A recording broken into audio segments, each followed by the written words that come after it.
দূর ব্যাং, আমার আর ভালো লাগে না, ঘরের সমস্ত কাজ আমাকে করতে হবে। আর ও সারাক্ষণ বসে টিভি দেখবে, ফোন ঘাটবে। একটুখানি যদি বলি ওকে এসে ধরো, তখন ওর নাকি হাতে ব্যথা হয়ে যাবে। ঘরের আমার আরো কাজ বাকি আছে তো। এই শোনো, শুনছো? এসে ওকে একটু ধরো তো। কি হয়েছে বলো? মেঘেকে একটু ধরতে পারছো না? ওকে একটু ধরো তো, আমার অনেক কাজ পড়ে আছে। আচ্ছা ঠিক আছে। তো পটি পেয়েছে, পটি পেয়েছে। দাঁড়া, কি গো শুনছো? খেছো? জলটা খেতেও আমার শান্তি নেই। এই সদ্য দিয়ে এলাম, দিতে না দিতেই ওর ডাক পড়ে গেল। হ্যাঁ আসছি, দাঁড়াও।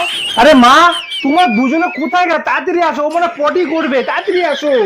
কি হচ্ছে? কি হচ্ছে? আরে মেয়ে মনে হয় পটি করবে, পটির প্যান্টটা দাও তাড়াতাড়ি। হ্যাঁ হ্যাঁ হ্যাঁ, আমি এক্ষুনি আসি। তুমি ওর প্যান্টটা খোলো, আমি ওর পটি প্যান্ট নিয়ে আসছি। না না, ধরো। হয়ে গেল। হায় হায়, এ কি অবস্থা করেছো তুমি? একটা বাচ্চা সামলানো গেল না তোমার দ্বারা।